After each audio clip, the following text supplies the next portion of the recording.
You are listening to News in Blues podcasts.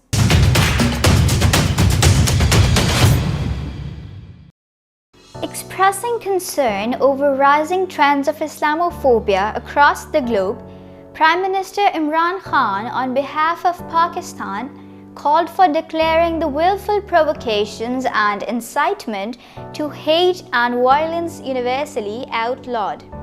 He urged the United Nations General Assembly to declare an international day to combat Islamophobia and build a resilient coalition to fight the scourge that splits humanity. That God accepted, and hence a day for combating Islamophobia has been added to the calendar of humanity. The two densely Muslim populated areas, Jammu and Kashmir and Palestine, are at a visible threat of becoming extinct and are occupied by non-Muslim authorities. A number of innocent civilians have been killed in clashes between protesters and occupying security forces.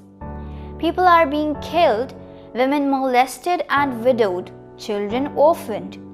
With becoming the victims of pellet gun attacks to having no liberty of coming out of houses and having the rights of proper burial of the loved ones, Kashmiris and Palestinians are facing heart-wrenching atrocities at the hands of brutal occupational forces.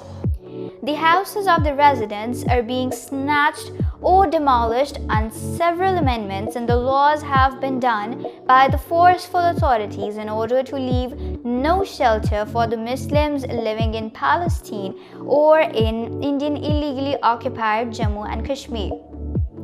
India illegally attempted to change the status of the occupied territory and deployed additional troops, bringing the total number to 900,000 to impose a military siege on 8 million Kashmiris.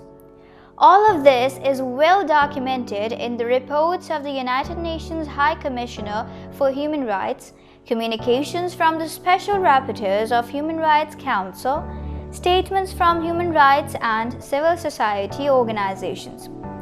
These grave violations of Indian civil and military personnel involved in state terrorism and serious crimes against humanity being perpetrated with complete impunity. Changing the demographic structure of occupied territory is a war crime. The building of illegal settlements and the imposition of inhuman living conditions on the Palestinian people, especially in Gaza, cannot bring peace to a troubled region. Despite constant Indian provocations and ceasefire violations along the line of control and the working boundary targeting innocent civilians, Pakistan has exercised maximum restraint and has consistently sensitized the world community about false flag operation and another ill-conceived misadventure by India. India is one of Israel's biggest arms exports clients, spending about $10 billion over the past decade. Indian police forces have been receiving training in Israel for anti-terror operations, which Israel conducts against Palestinians.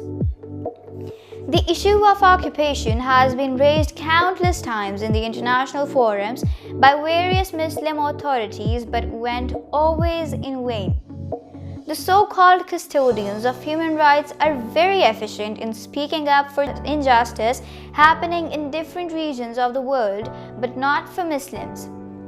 The major superpowers have always kept silent on the issues of Muslims being eliminated, wanting them to vanish from the entire chart. Wearing a fake mask of humanity comes first, the watchdogs of human rights relish the bloodshed of Muslims, forgetting that justice is the divine right of every human being contributing to the existence of this world. But most importantly, should it be considered as a weakness of the organizations of Islamic cooperation that has been unable to bring the major powers at a point where they could stop the unlawful siege in the two major Muslim states? And of course, it's the right time for OIC to make a stock taking of its own mistakes and failures before moving forward.